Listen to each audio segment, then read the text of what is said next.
Topic natin, 10 bawal gawin kapag kayo ay may regla o menses.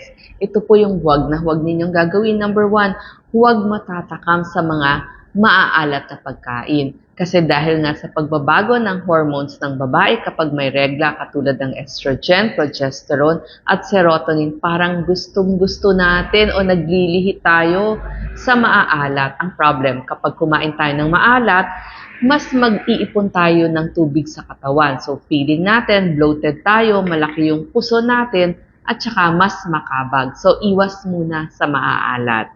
Number 2, iwas o huwag sobrang caffeine sa panahon ng iyong regla o menstruation.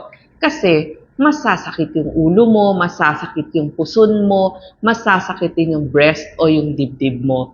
Kasi, pwede mo namang palitan yan ng peppermint tea. Ang maganda sa peppermint tea o mga tsaa, pangpalit sa napakaraming caffeine, maganda siya para sa kirot, sa hilo at pagtatae. Kaya yan ang mas iinumin ninyo. Lalo na kung warm, mas mawawala ang sakit ng inyong puson. Number 3, huwag munang mag-douche o yung tinatawag na irigasyon ng puwerta. Kasi kapag nag-introduce ka ng tubig doon sa maselang bahagi, maaaring mag-introduce o pumakapasok din ang bacteria at pwedeng mag-cause ng infection kasi foreign body yon, water, baka mapatay niya yung mga good bacteria doon sa ating puwerta. Number 4, yung iba hindi nagpapalit ng kanilang napkin. So huwag na huwag po kayong hindi magpapalit ng inyong napkin sa maghapon kasi 4 to 6 hours lang pwede nang mag-ipon ng bacteria dun sa inyong napkin. At saka, magkakaroon na kayo ng infeksyon. Kapag ganun, maaaring pumasok ang bacteria. At hindi ba kapag babad yung inyong balat dun sa basa, pwede kayong magkaroon ng skin rashes kasi mangangating mabuti tapos very wet yung nararamdaman ng inyong balat.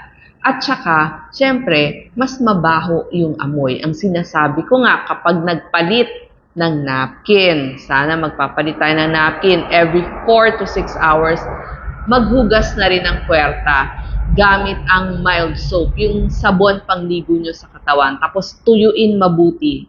Tsaka magsuot ng bagong pads o pasador.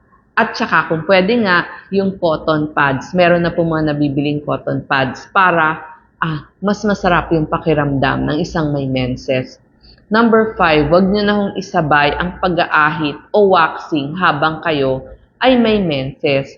Mas masakit kasi ang mangyayari. Siyempre, di ba, mas masakit lahat kapag may menses ka. Tapos babad pa yon o mas sensitive yung skin mo. And isa pa, paano kung masugat mo yung balat? Pwedeng source din ng bacteria yon. So, yung pagwawax tsaka yung pag-aahit o shaving, bago na lang kayo mag-menses or after ng inyong menses. Number 6, huwag pong makikipagtalik ng walang protection kasi syempre, aakyat ang infeksyon kapag hindi tayo protektado. Kasi yung iba mas tatalik kapag may menses para nga hindi mabuntis. So, gamit po ng protection.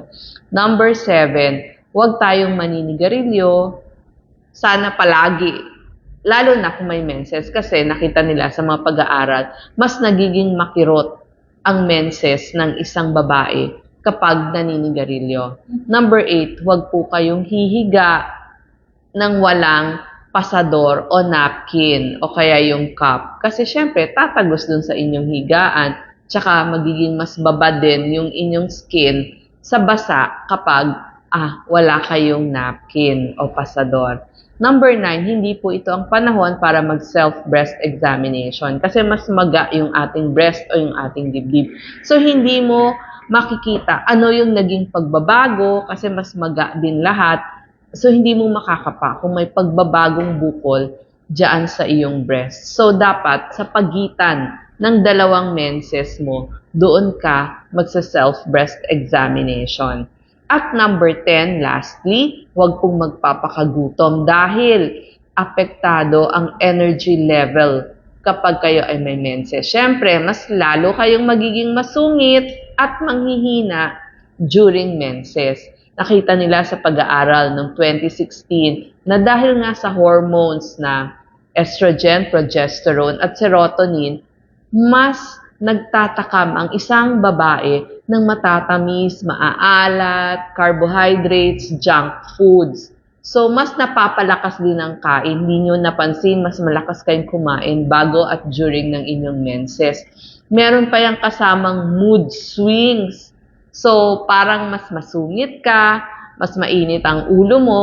So, ito naman ang ating kakainin kapag meron tayong menses. At meron din tayong mga 10 gagawin at kakainin kapag may menses naman. Number 1, uminom ng 8 hanggang 10 baso ng tubig during menses para iwas sa dehydration, headache. Number 2, ayaw mo na yung prutas mo masyadong high calorie kasi baka tumaba ka kasi lagi ka na ngang nagtatakam Low calorie katulad ng mga pakwan, pipino, singkamas, saging, mansanas.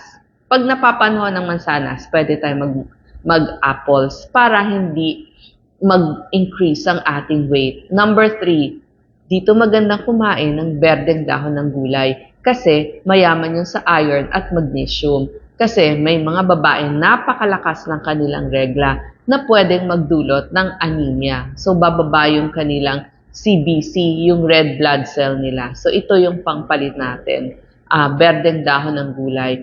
Pwede po kayong uminom ng salabat kasi ang maganda sa salabat, anti-inflammatory to. So, yung mga namamaga, mababawasan yung inyong kirot, pati na ang inyong hilo. Number 5, mas kumain ng manok. Kasi ang manok, high protein na yan, may iron pa. Kasi nakita nila na sa pag-aaral na kapag mas kumain ka ng protein, mas hindi ka nagugutom sa maghapon. Siyempre, mas konti din yung makakain mo. Number 6, pwede kang mag-almusal ng itlog. Kasi high protein din ng itlog para hindi mag-increase ang inyong weight.